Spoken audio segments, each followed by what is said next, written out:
Great, and welcome everyone, and welcome to this webinar on choral singing at university. And thank you for coming along on such a hot and sunny afternoon too. So why are we here? For me personally, holding a choral award at university was such a major part of my own development. And the 3 years I spent singing and conducting in Durham was just a complete joy. So alongside this social experience I had, it provided me with lots of professional development to then go on and eventually pursue a career in teaching and in music. However, there are so many opportunities available, and it's a bit of a minefield to work out which universities have great choirs and the processes that you should go through to audition and be a part of these choirs.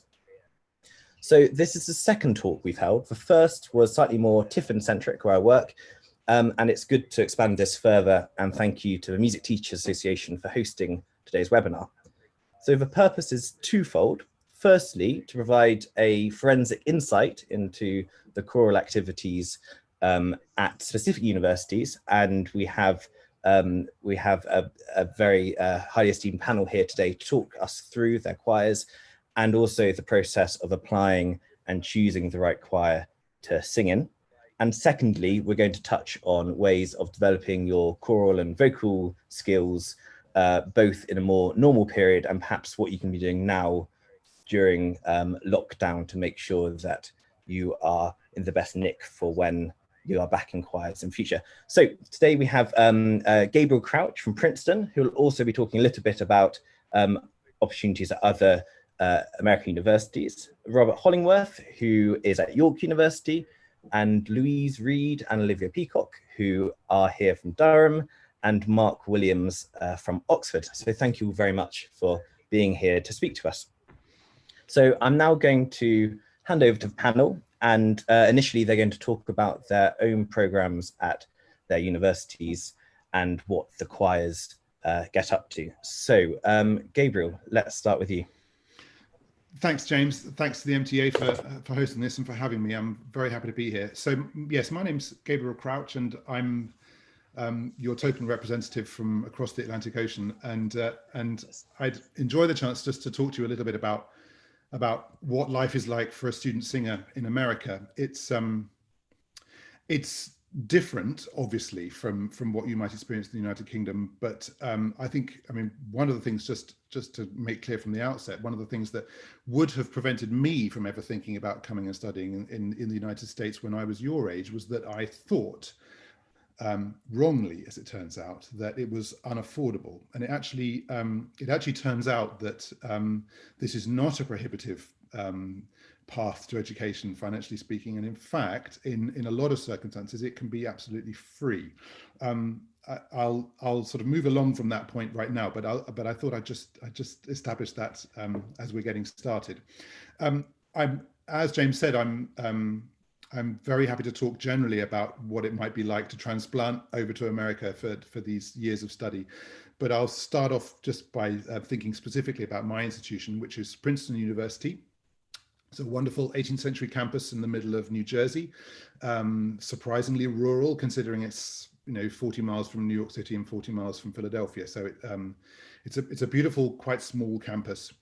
Like a lot of the universities in the States, we have 2 full-time choral music faculty, and we have a very large number of students who are involved in choral music making. I think in total there are probably somewhere around 350 students who are involved in organized singing at Princeton, and that's between the 5 choral enterprises which are in my program, and then a very large number of student-run groups, a cappella groups, most importantly, and also our chapel choir.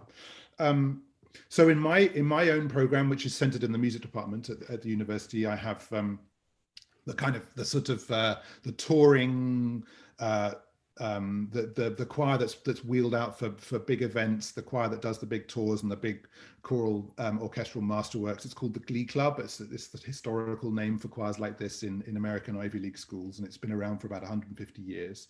That's got near 100 students in it, and our performing year kind of moves from the very silly to the very serious, and it gets progressively more serious as the year goes on. And so we would tend to begin with um, with really quite light-hearted music at the beginning of the school year, and end with a Bach B minor mass or something similar. And in the middle of the year, we would quite often go on an international tour. Those have been places like Mexico, most recently, Central Europe, Czechoslovakia, Czech Republic, South Africa, various Argentina, all places we've been to recently. Choral singing at Princeton is mostly extracurricular. This is an important point with America, because there are a lot of universities in America where choral singing is very much part of a performing curriculum. That's not the case at Ivy League schools like Princeton. So singing in a choir is not something you would do for what the Americans call credit. It's something that you do for what we all call love. So just the sheer joy of being in a room with a bunch of people who all share the same passions as you. We do also have, we have one curricular arm to our core program, though, which is our consort program, which is a program for students who like to sing one-to-a-part music. We tend to have 4 or 5 of those students in any given academic year, and so they often club together to form an ensemble of up to, say, 16 people. But these are students who really like to specialize in one-to-a-part singing, and they get what's called a certificate. So at Princeton, this is what we call they're really called minors, academic minors in other institutions. So you can pursue a certificate in aeronautical engineering, or in German poetry, or in solo vocal performance, or in vocal consort singing. And I think that's where the most highly enthusiastic choral singers of our program eventually end up. But they tend to get involved in pretty much everything else as well. So there's the Glee Club, there's this solo one-to-a-part consort program. We have a chamber choir, which is really it's a sort of 30 voice ensemble which sings professional unaccompanied chamber choir repertoire. We have another very large choir, which is for people who have little experience of singing in a choral context, but just want to build skills and do more and more of it. It has its own identity, this choir, and its own performance cycle. It's called the William Trigo Singers. And then finally, we have an outreach program, which is something that we've been building quite rapidly in the last few years to build ties with middle schoolers and high schoolers in Trenton, which is the state capital of New Jersey, and it's only just down the road from here.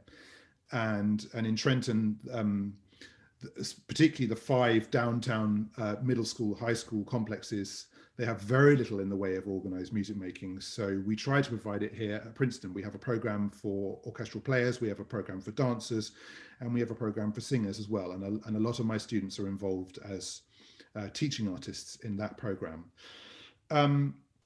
Just a couple of other things about the work we do here. We have obviously, one feels a little bit removed from some of the beating heart of excellent choral music making that such august personalities as Robert Hollingworth indulge in. So we do our best to bring these wonderful artists to Princeton when we can.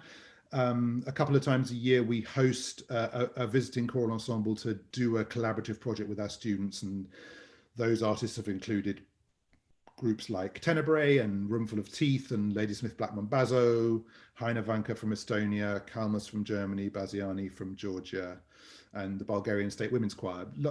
International ensembles like that, just to kind of really broaden the horizons of our students.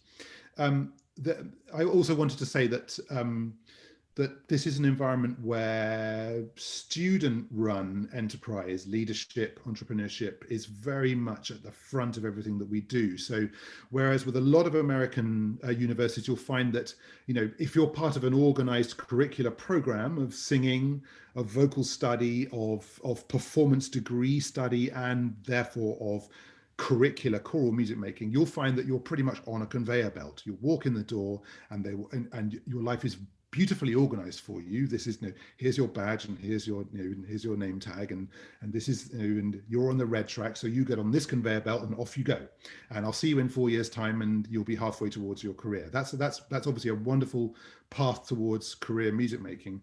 At Princeton it's slightly different. There's an awful lot of space for students to do their own thing. There's a lot of resources made available for entrepreneurship. So we find that a lot of students will start their own orchestras, choirs, opera companies, a cappella groups. People are crazy about a cappella singing in America, as you probably know from all sorts of dodgy movies. And we also give students lots and lots and lots of opportunities to conduct. So each one of my choirs has a student conductor, and this is not some sort of fancy name tag with nothing underneath it. This involves real music making. The student conductors get proper podium time, proper coaching. The current student conductor of the Glee Club found herself in the weird situation of actually having a masterclass with Gustavo Dudamel last year. There's it's a proper environment for young conductors as well. It can make things a little haphazard and chaotic, but I really do appreciate the space for creativity that it opens up for our students. So that's something that I love. James, did you want me to talk at all about applications at this point as well? Let's touch on that afterwards. Shall we move on to Robert? Do you want to talk a bit about York? Yes, hello. Gabriel and I share something in common in that we didn't specifically go straight through the academic route to get to where we were now. We're both professional singers and we both still work professionally. And that was a surprise to me, having come from a different university setup, that they would get someone in without a PhD, in my case, can't speak for Gabriel, simply because they wanted someone with professional experience. So I run a group called I Fagiolini, and that's been my life for 34 years. And I set that up while I was at university, and that's what I still do now. So that's one thing that I found was interesting. I wasn't even going to go for the job at York, but I was encouraged to, because they value performance. And so straight away, a fundamental difference, and nothing special about York here. You'll discover that there are universities that do this and universities that don't, as Gabriel was intimating. For us, performance is, choral performance can be part of your program. For a start, going to choral sessions is something that you get credit for. You need to be at a certain number of choirs, a certain number of ensembles. You choose whether it's orchestras or choirs. And you get coached by people like me who've been doing it all their life. So there are staff conducted ensembles. My colleague Peter Seymour and I run the three staff conducted choirs, the university choir, which does big works with large orchestra, Dream Durantius, that sort of thing. Then the chamber choir, which is a medium scale, Bach, Purcell, English 20th century, all sorts, revolving series of concerts to cover the choral canon. Although that's an interesting word, isn't it? We've all been thinking about that in the last few weeks, and probably rightly so. And then there's the 24, which is my own choir, which has 24 singers in it. It's quite advanced. It does concerts outside the university. It sometimes collaborates with I Fagiolini. Had a lovely trip to Florence recently doing the Strigio 40-part mass, 1-2 apart, with I Fagiolini and some of the country's top period instrument Renaissance players. But then there are student-led choirs. There's Animas, which is another chamber choir. There's Zamar, which is a gospel choir, which has lots of students in from outside the music department. There's a fantastic close harmony group called Vox, and others that come and go according to student whim. York is a very good place, sounds similar to Princeton, in that if you're a student who's got some get up and go and you want to start something, then you will start it.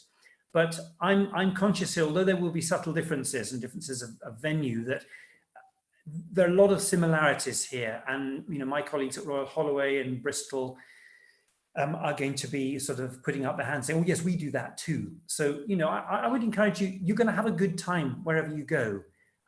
You're going to choose the place. You're going to walk into York one day and the sun's going to be shining, think, I really want to study here. Or you're going to be walking through Oxford and thinking, this is the most beautiful place. I think I want to study here. So don't worry too much, okay? You're going to have a good time. You're going to get some really good choral singing with people who've been doing it for years and people who are discovering it alongside you. So I'd say don't worry too much. There are choral scholarships here. The university has 2 choral scholarships per year, so 6, and they're re-awarded every year. We like to keep these things fresh and keep evaluating people. That's quite separate from the Minster choral scholarships, which we have, which are paid an enormous £6,000 a year, which I think is 3 times more than anywhere else. But don't misunderstand that. That is an enormous commitment. You'll be singing up to Easter, you'll be singing up to Christmas, as you are at some of the Oxford colleges, Cambridge colleges. This is a big job, and it's not for someone whose voice isn't really settled yet. You can audition for that at any stage by getting in touch with Robert Sharp at the Minster. Those are for altos, male or female, tenors or basses, and we try to focus on the upper voices for our choral scholarships in the department to try to wangle that a little bit, to try and balance that a little bit. Wangle is not a technical term. You have a performance supervisor as a singer. That would be me. You come and sing to me in week 1, and I assign you one of our singing teachers. We have the most fantastic singing teachers, and I would say something that marks York out is that we are aware that your voice is young and it's changing, and to put you in a choir and say, make this noise, is not good for your voice. We have to accept the voice that you've got and to work with it and mold it and try to find lots of different ways to work on choral blend that are to do with tuning and to do with vowel blend, and not to do with saying, you know, suppress your vibrato, don't sing like that necessarily. So we have a very open way of thinking about that, I hope. So it's quite a holistic approach. So practical studies is part of your course here. There's also an ensemble module, sounds quite similar to Gabriel's, that I run every couple of years. It lasts just a term though, and that is your main project. I mean, our course here is not a sort of general history course from A to B. I did one of those and I thought it was great, it suited me very much, but here it's more about critical thinking, accepting that you will forget much of what you learn at university. It's more about how you train your brain, and therefore you choose different modules. Probably go on to that later. So we also have a pro concert program that groups like Fagellini and others come up to do, not just choral music, of course, lots of others. We have our Jack Lyons Concert Hall, which is great.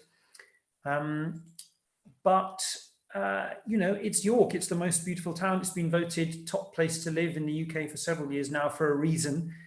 It's a great place to be, and it has the advantage of both being a campus university. So, you know, I have a university-age daughter. It would matter to me that she felt safe.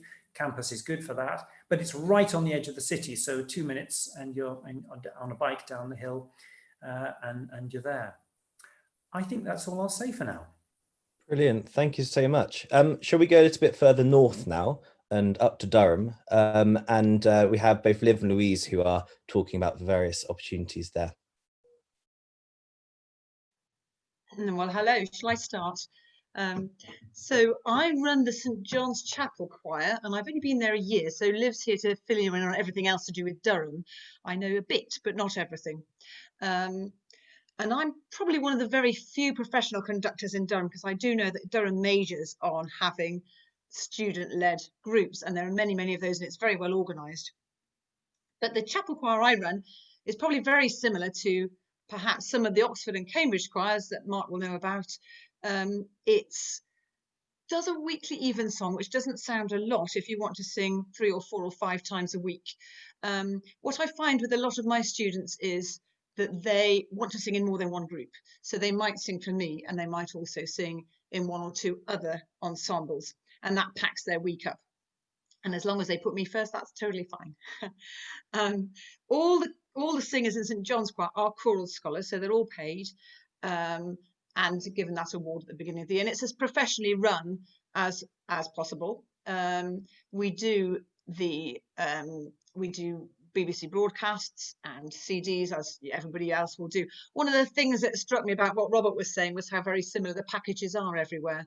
And I think that is true. I think you need to know before you go whether you want to sing for a professional or whether you prefer to do.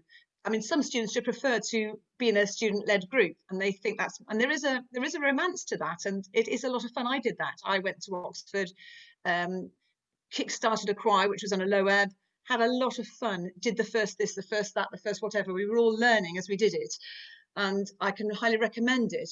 And if you think about it, I don't know whether you know now the director of music at Merton, Oxford, but he was about 4 or 5 after me, and he really took it places, and he wouldn't have had the chance to do that had he been singing for a professional. So I can really recommend both routes. But having said that, John's is of course the place to be in Durham. The students that I have, we have organ scholars, choral scholars. Some of them, both choral and organ, are interested in conducting, and a number of them conduct other groups as well. And those that I have in my choir, I do assist when they wish to have help with conducting. So, for example, if we've got a little bit of slack in the rehearsal, I will say, hey, do you want to rehearse the choir on this? And it's such a friendly choir that they're able to do that in front of their peers, and they're able to let themselves be vulnerable, and I will just watch, and then we might have some ideas how to do that. Rarely, occasionally I'll let them do it in the service, but usually I would do that, or another professional that I would appoint if I were away in the unlikely circumstances. But, you know, we're all there to support everybody. I mean, Liv, in a minute, we'll talk about Durham University. As I say, I'm a new broom. I've worked in cathedrals. I went to the academy as well. I did singing and organ and choral training. So I've got quite a package, and I've worked with a lot of choir trainers and people. But one of the things that really strikes me about Durham is the friendliness, the fact that nobody's out to get you. We're allowed to make mistakes. We're allowed to learn. And it's just a brilliant community. I really would say that, but probably so is York and everywhere else. But, you know, I wish I was in your shoes, guys, coming to do it again. I really do. I don't know if Livio, you want to talk about Durham a bit, maybe? Yes, of course. So hi, I'm Liv. I'm in a slightly different role to everybody else on this call in that I'm not a conductor or a director or anything like that. I work for the university in supporting student music generally, not just choirs, but orchestras and other sorts of groups as well. I graduated from Durham last year, so I'm quite a recent graduate, and this is just a one-year role. So hopefully can talk quite generally about Durham rather than one specific group, but just building on what Louisa said about everything to do with student-led groups, that is very much sort of the basis of things in Durham. Louisa, you are the only professional conductor, not one of the single professional of all of our groups, which is, as she said, John's chapel choir. There are 7 other chapel choirs. 2 are not auditioned, so are free for anyone to join, but the other 6 are auditioned. Depending on the choir, some of them are made up entirely of scholars who are paid. Some of them are half scholars, half non-scholars. It depends based on the choir, and if there are too many to sort of talk about in great detail, but sort of the thing, as Louisa said, that really is everywhere in Durham is student opportunities for conductors of all degrees, subjects. I think that's something important to say about Durham, is that there is no sort of favoritism or groups that are just for music students. Everything is across the board for everyone. I think I heard a stat recently that only 10% of all of our student extracurricular musicians are actually music students. So you're not in any way disadvantaged if you decide to read another subject. Because of the fact that so many, well, almost all of our groups are led by students, we do get in visiting professionals to give masterclasses. Robert has done one last year. We get people like Nigel Short from Tenebrae and Owen Park and Jesuado 6 and people like that to come up and work with, particularly our chamber choir, but also our chapel choirs can sometimes get in professionals as well. So opportunities for singers. So yes, there are 8 chapel choirs. All attached to a college. Of course, Durham is a collegiate uni, similar to Oxford and Cambridge. So each college has its own sort of music scene and its own chapel choir. On top of that, there's the University Chamber Choir, which I've just mentioned, which is a group of about 24, roughly, singers. That's very competitive, that sort of sings at the highest level of what we do in Durham.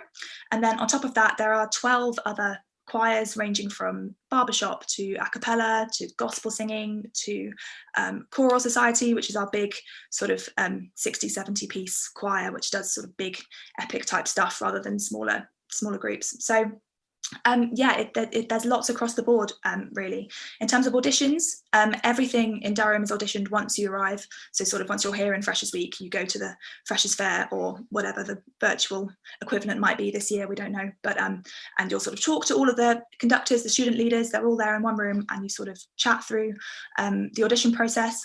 And they're quite similar across the board for the chapel choirs, usually quite relaxed with sight reading and oral tests and things like that. I should mention the cathedral, Durham Cathedral, is not a part of the university It is its own separate, obviously, religious venue, but they do have choral scholars who are students at Durham. There are 6 choral scholars in a year, 2 alto, male or female, 2 tenors, 2 basses. That depends on each year what slots there are, because once you're in, and you then progress with the cathedral. As Robert has said, that's a big commitment. That's sort of the biggest commitment we have chorally in Durham, which is 8 services a week, I believe, staying all the way up to Christmas, staying through Easter. And the chapel choirs, as Louisa said, you can join as many as you like, depending on whether their evensongs clash. Like I know John's and Castle is a very popular combination. So John's is a Wednesday evensong, Castle is a Thursday evensong, and then a Sunday Eucharist. So you can sort of mix and match between the choirs, and you can be a scholar of more than one choir as well. So yes, the cathedral does all of its auditioning for scholarships in March, but everything else is done once you arrive in Durham. So yeah, I don't know what more there is to say generally, and maybe there's some questions will come up about more specific choirs, but that's a sort of overview of the general Durham scene. Great, thanks, Liv. Mark, shall we move on to you now, and a little bit about Oxford, and perhaps you could touch on Cambridge as well. Of course. So yeah, I suppose I can wear 2 hats, because I have been the Director of Music at Magdalen College, Oxford, for 3.5 years now. But before that, I was Director of Music at Jesus College, Cambridge, for 8 years. And so I have some experience of both places. And as you might expect, they're very similar. Rather like Durham, it's a collegiate university. There are 39 colleges in Oxford, 31 in Cambridge. Most of them, not all of them, but most of them have choirs and chapels. And they offer very different opportunities. So in a place like Magdalen, we have choral scholarships for altos, tenors and basses. And I'm delighted to say that for the first time, altos can be of any gender this year, which is a brilliant development. And that is now also the case at New College and Christchurch. I can't speak for Cambridge, but that's an important step forward in addressing some of the inequalities that have been around for centuries. So for example, the choir that I direct was established in 1480. And Magdalen is one of the 5 foundations, so Magdalen, Christchurch, New College in Oxford, and King's and St John's in Cambridge, which sing daily services. So they operate rather like cathedrals. And there are small differences between them. For example, at Christchurch, it's a cathedral, so you sing services right up to Christmas, including Christmas Day and through Easter, which is also a practice at King's Cambridge, as you'll no doubt be aware from their Christmas Eve broadcast. That's not the case at New College or Magdalen or St John's in Cambridge, which observes terms, but then there are differences obviously in the size of the chapel, quite how things are balanced in terms of daily services. So for example, New College doesn't have a Sunday morning service, so perhaps those who don't like getting up in the morning would prefer to apply there. But there are a huge range of opportunities in both Oxford and Cambridge in all the different colleges, and it's just worth spending a bit of time if you're interested in one of those universities, and also considering many others. And you've heard a lot about how many wonderful opportunities there are elsewhere, spending a bit of time thinking about what the different colleges offer. And it is as at Durham and Princeton that this is singing in a choir in an Oxford college or a Cambridge college plays no part in your degree. So you don't get any points for singing in the choir. It makes absolutely no difference to your degree result.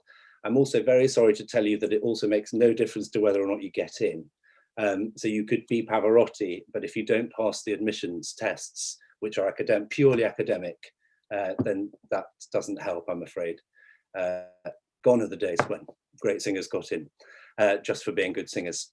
But you can study pretty much any subject. There are a few colleges that limit that. So again, it's worth looking at that carefully. For example, at Magdalen, I think you would struggle to do architecture and be in the choir.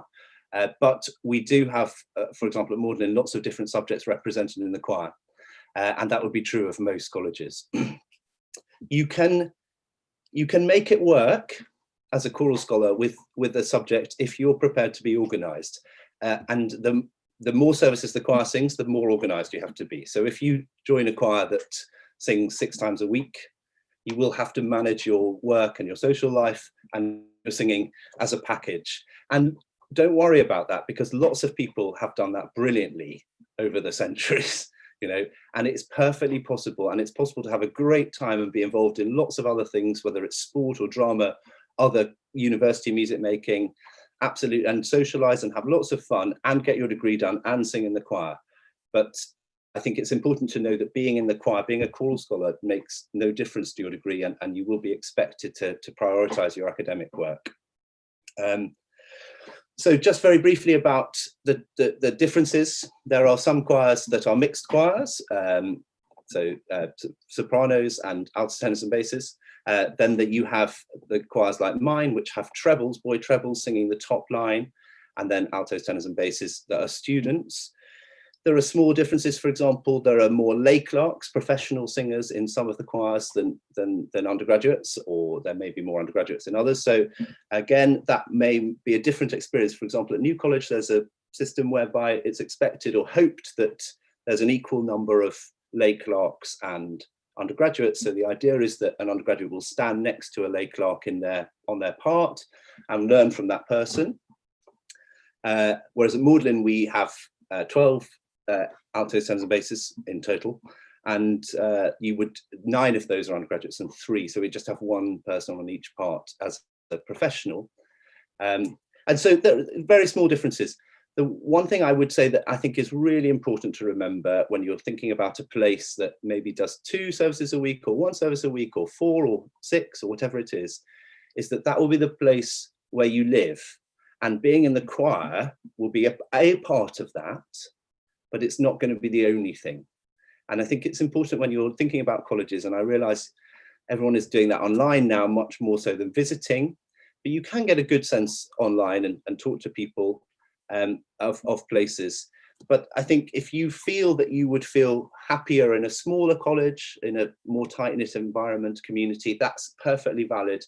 And you don't have to choose a massive place because it's got a famous choir or anything like that. If you feel that you would flourish in a place that would challenge you, great. But I would advise you to really spend a bit of time looking at what different places offer. Everybody will wow you with foreign tours and recordings and everything like that. The simple truth is that I've never met, maybe I shouldn't say that, I've rarely met a choral scholar who wishes that they'd been at another college. Everyone is very happy where they end up, and so many places offer great opportunities. And so you have, the world is your oyster in many ways. And I think spending a bit of time looking at repertoire, what sort of music people do, is all available online, and getting a sense of the place is very important. And that's as true in Cambridge as it is in Oxford. The application processes are slightly different, but I think we're going to talk about that later, James. Is that right? Yeah, absolutely. Thanks, Mark. And just to draw out on that point you're making at the end there about choosing the right choir for you, I'm sure lots of people watching and do comment on the chat as well if you'd like to ask a specific question. Are probably very serious about choral singing at university, which is why they're here tonight. For those who want to pursue a career in music, what choirs should they be looking for, and what type of things might they be thinking about? And perhaps just to open this very quickly to everyone. I mean, I don't think that there is a correct answer to that. There are certainly people in the profession who have been through all sorts of choirs. It is not the case that you have to go to King's College, Cambridge, or Magdalen College, Oxford in order to have a professional career. I think at this stage, it's perhaps more about how much singing you want to do. But you may think at this stage that you only want to sing 1 service a week, and then you may arrive at university and discover you want to do much more singing. There are plenty of people who didn't discover that they wanted to be professional singers until after they left university. So I wouldn't make a decision at this stage based on what you think will happen later. I'd make a decision on what you're interested in now. No, absolutely. And let's not pretend that the universities is the only way to go to become a professional choral singer. And there are many different choral traditions. So making big life decisions age 16, 17, it's scary, isn't it? You've got to decide which university you go to, and that will make an effect on the friends that you make and the choirs that you sing in. But choral music is a small world in many ways, and you will find you probably meet many of the same people anyway. Yeah, the idea of going to one place because of a career, I really wouldn't. I go to a place that you think it's a good course for you. You like the people you meet there when you go, or you've researched a bit online. Don't go because you think necessarily it will give you the right career. I think that's be a poor choice. Great, thanks. So let's talk a little bit about the application process. And once you've got your short list of universities you're thinking about applying to, at what stage should they be reaching out to your various choirs and deciding kind of where they want to be applying, and if singing is a priority from university, getting a feel for what choirs they might be able to sing in. Shall we start with Gabriel? Yeah, sure. Well, I mean, I think it's particularly difficult to do what I'm going to suggest. I mean, for various reasons, made even more complicated by the current lockdown. But obviously, for most of you, actually visiting America is pretty tricky and involves a lot of planning. But at the same time, the kind of the pace, the style of the life of someone who makes music in a university over here is different enough from how it is in the United Kingdom that it's really very important, if you possibly can, that you can find a way to give yourself an experience of what a day in the life of a singer is at a campus like ours, or any other American university you might be interested in going to, because it really is different. And I hear, we probably have something like a dozen British students on our campus that I know of, almost all of whom are involved in singing, and some of whom are involved in actually including Liv's younger brother Rupert, who's about to start his second year at Princeton.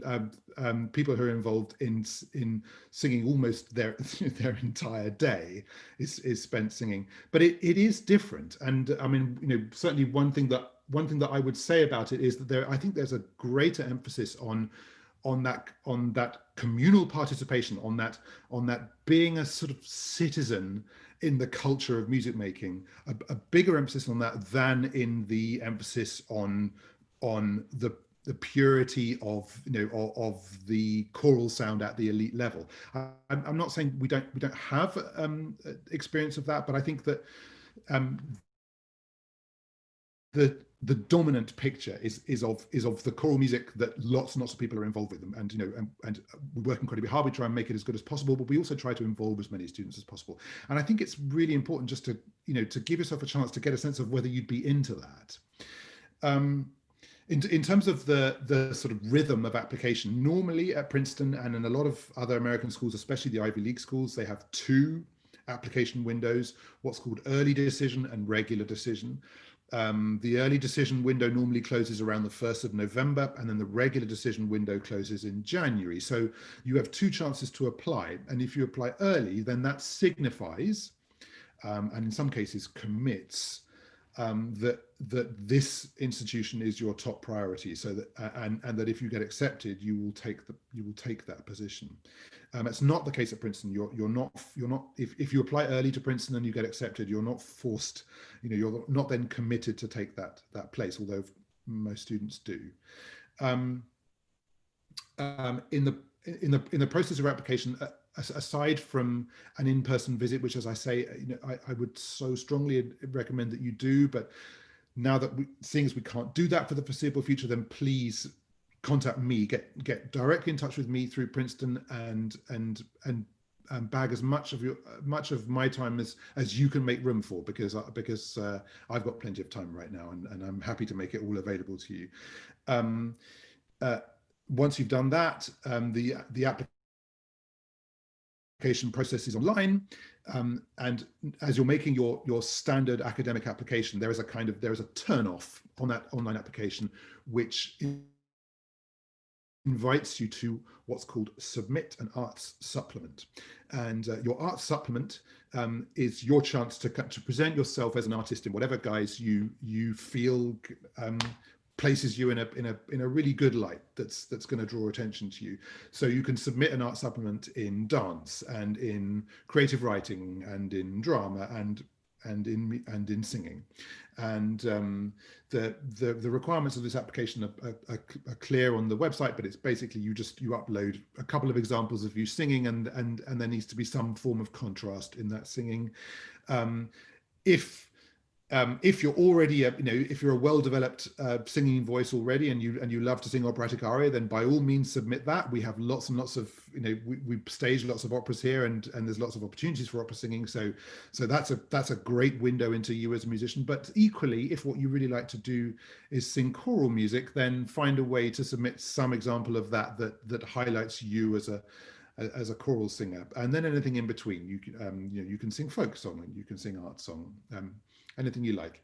You can also come and visit campus in person and sing to me personally, and we'll spend some time together. And normally at those times, I'd give you a pile of music and say, come along to choir and sing with the tenors or whatever your voice section is, and and meet the singers, kind of strike up conversations to your left and right, and just get to know everybody. And this choir it's like all our choirs, it's full of economists and linguists and and mechanical engineers and and people. Someone once brought an actual sample of the moon to a choir rehearsal a couple of years ago, which knocked me sideways, and just kind of these things always make me realize that when I'm leading a choir rehearsal, I am by far the smallest intellect in the room. So get to know these interesting people around you, and try and ask yourself whether you'd be happy in this environment. The other thing that I just want to say at this point is that there are no scholarships at Princeton, which feels like a gloomy piece of news, but actually on the flip side of that, in a sense, everybody is on a scholarship at Princeton, or at least everyone is on a means-tested scholarship. So once you gain entrance to the university, and you will gain entrance through a combination of your academic application and your arts supplement application, which is where I get my say with the singers, and I say, please give priority to this student or that student, and hopefully that pushes you a long way up the ladder. But once you get in, then the university will open a conversation with you or with your family or guardians or whoever is your caretaker, and there will then be a conversation about what can be afforded. There are then forms to fill out about income and assets, and if what you need in order to be able to come to Princeton is a free education, then a free education is what you get. And by free, I mean free. I mean free tuition, free accommodation, free everything except the flight. So I hope, does that, James, yeah, I know you wanted me to talk a little bit about other institutions in America, but shall I just let's move on for now? And I think Liv and Louise, you've already talked about kind of the timeline for Durham, which is very much once you're there. But I think from memory that the cathedral and probably other cathedrals around the country, which are in university cities, the application deadline is probably earlier in the year. Mark and Robert, when do you like people to get in touch with you? And just very quickly, what is that process? It's really very flexible. The application to the university, of course, is just through UCAS, like everywhere else in the UK. I'm always just simply, my door's open, send us an email. You send it to the music department, it can just be sent on to me for choral matters, and I can send it to my colleague Peter Seymour if it's more relevant for him. But just, if you're serious about choral music, we really do want to know that. Probably not worth sending me an email to say, I'm not very serious about choral music, unless you're a tenor, of course, and we all want to hear from you if you're a tenor. Sickening. But just send us an email. And if you can come up to York, that's great.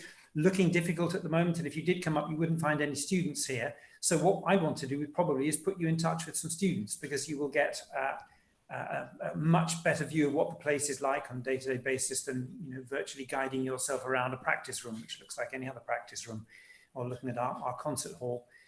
So just be in touch. We'll talk on the phone, and I'll put you in touch with other people. And if that means at the end of the conversation that you worked out very clearly that actually this isn't quite the place for you, then that's a useful conversation to have.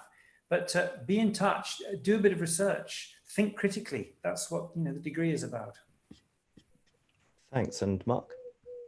So I would just echo that there are, of course, open days which are online. Now there's the 2 days next week, for example, in Oxford, Wednesday and Thursday, where there are online open days all day on Wednesday and Thursday, both university and colleges, and you can find out information online about those. And as part of those, there will be question and answer sessions with directors of music and current choral scholars and organ scholars.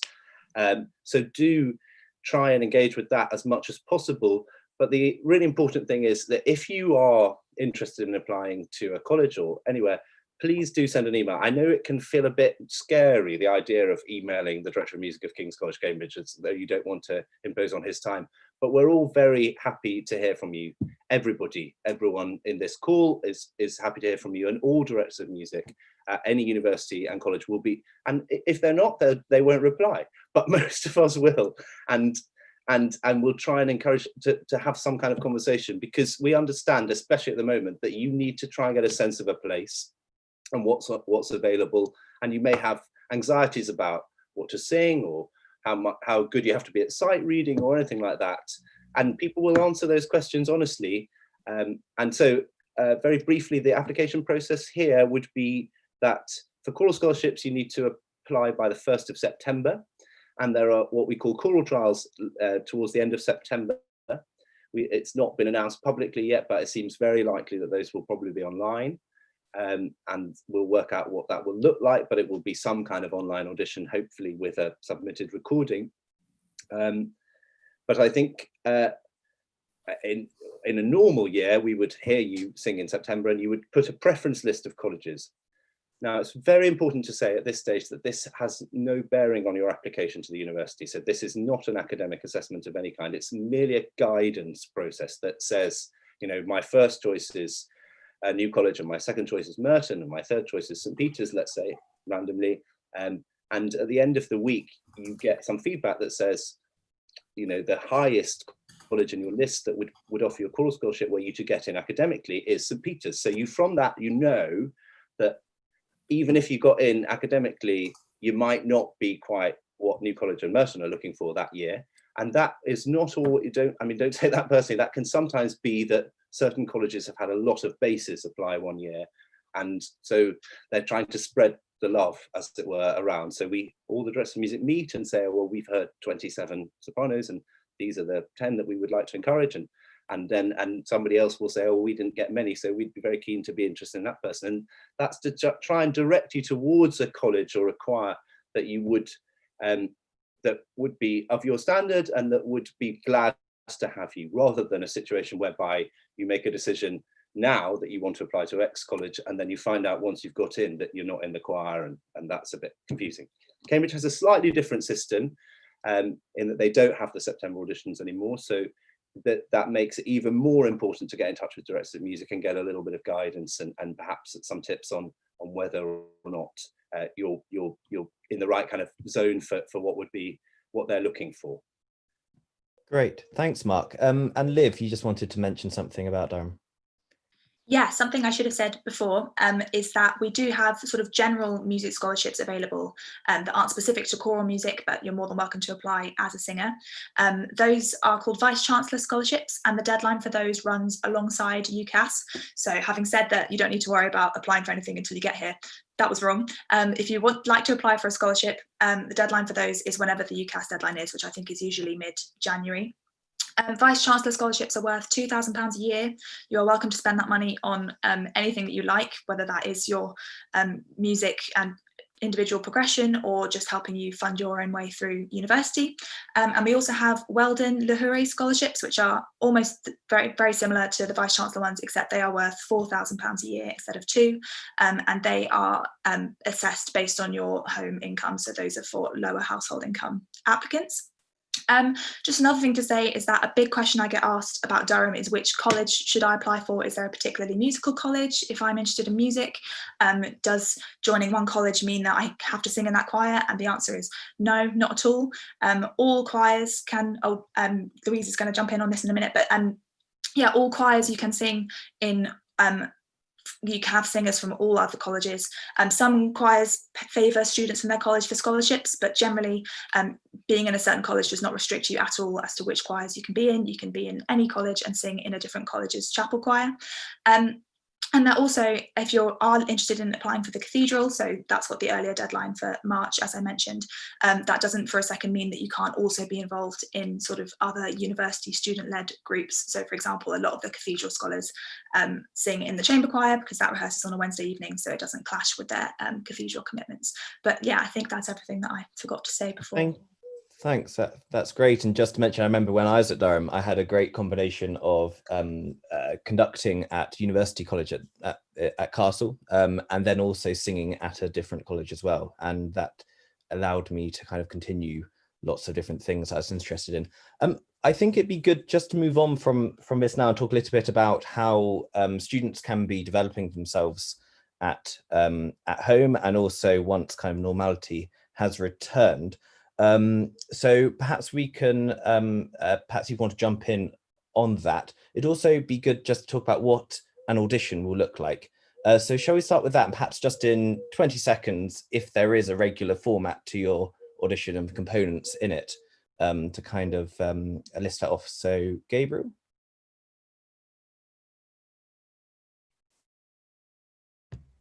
Sorry about that.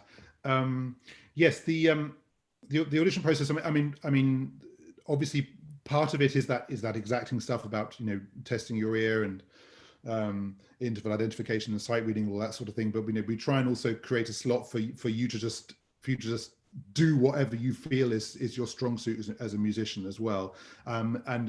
So most students will obviously just come in and sing something, but some students will come in and sing as a group, or they'll I've once or twice I've actually found myself singing a duet with, you know, or forming a little consort with myself and my colleague Stephanie and a student as part of the audition process. So something that the student feels puts them in a light that they would want to be put in, and then a bunch of oral tests, range tests, just so that we get to know your voice, and then the dreaded sight reading as well. But of course we do have, like, you know, whatever kind of musical level you find yourself at. One of the nice things about having so much going on chorally is that one of the things we make absolutely sure of is that we have a choir for you. We have a, you know, whoever walks in the door, we're going to give them a choir.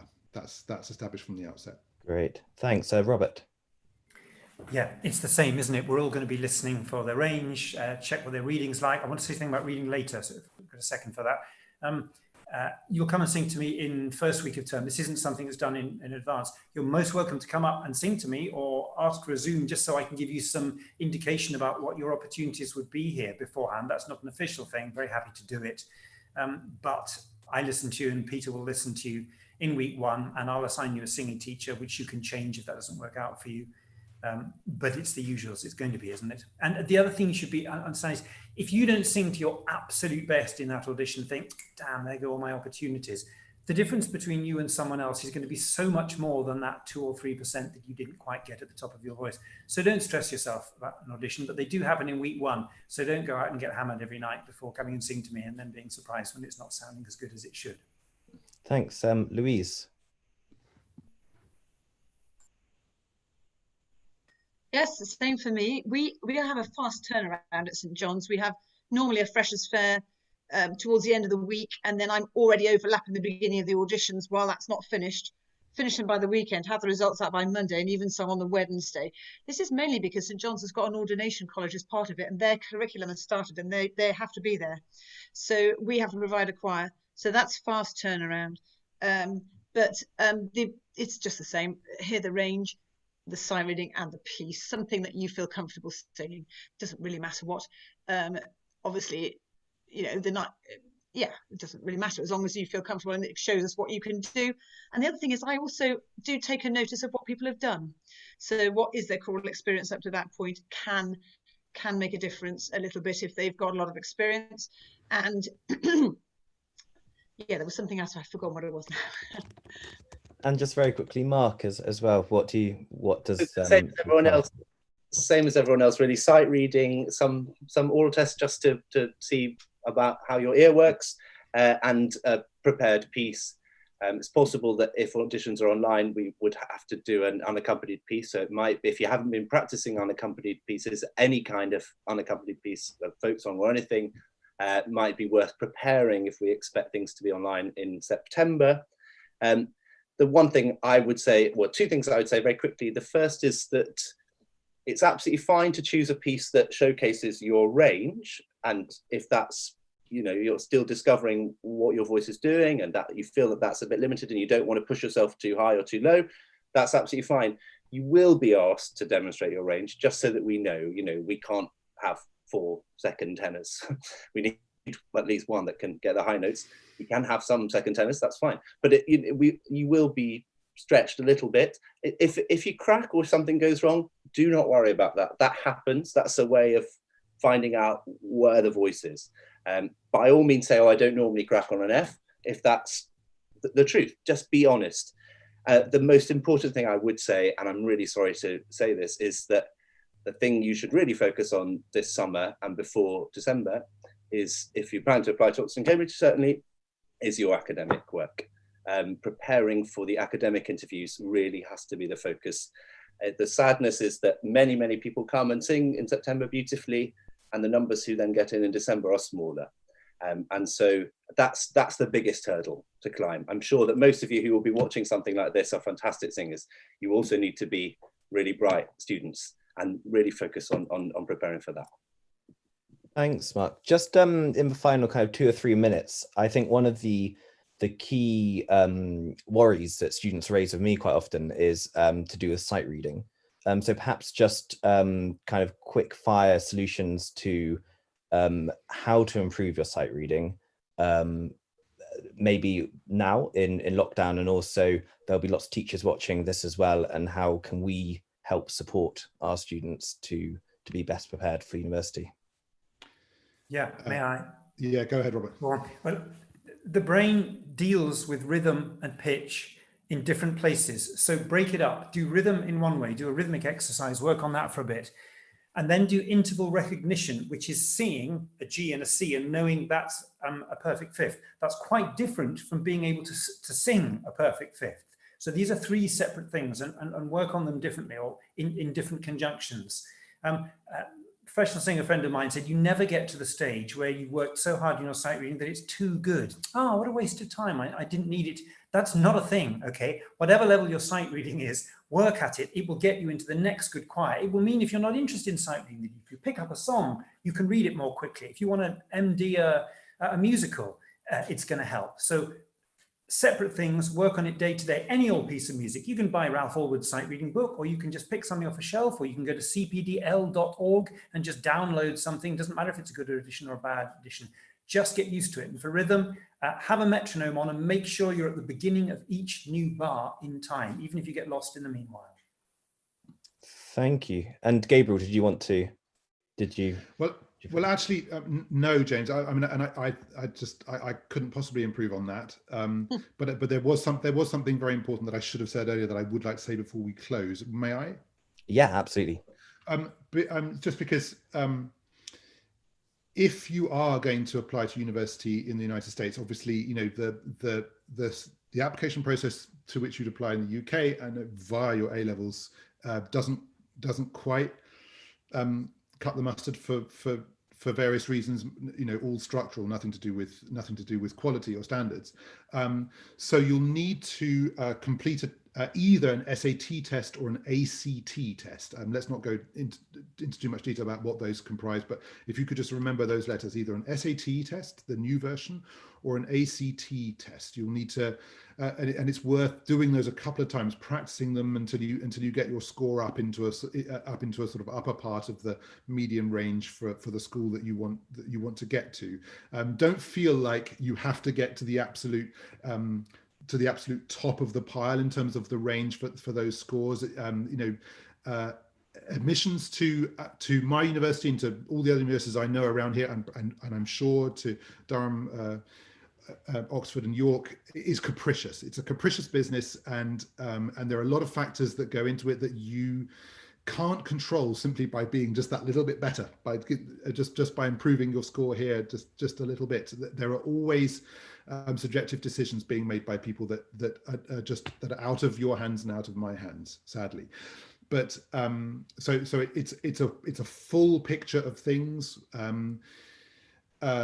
I think Louise, you were talking about the picture of what you've done as a musician before. You know, I think that applies to all of us as well, doesn't it? That picture of who you are as a citizen.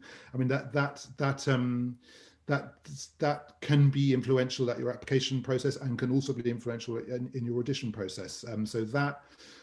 Plus your academic scores, plus your interviews. At Princeton, you have interviews both with faculty here, but also with alumni as well, which is an unusual practice that I know doesn't happen in the UK. So it's this broad picture of things that go together to influence this capricious process. That's me. Great, thank you so much. And I think that holistic approach is a really good note to finish on there. Thank you all so much for taking the time to speak to us about choral opportunities at university. And I think what it really shows also is that probably every university has great choral music going on, and it's really important to know what's going on when you're researching university, if singing is a major part of your life. So thank you. I'm sure also that all of your websites have lots of further information on, and perhaps we'll send around those to people who've watched today as well. Goodbye.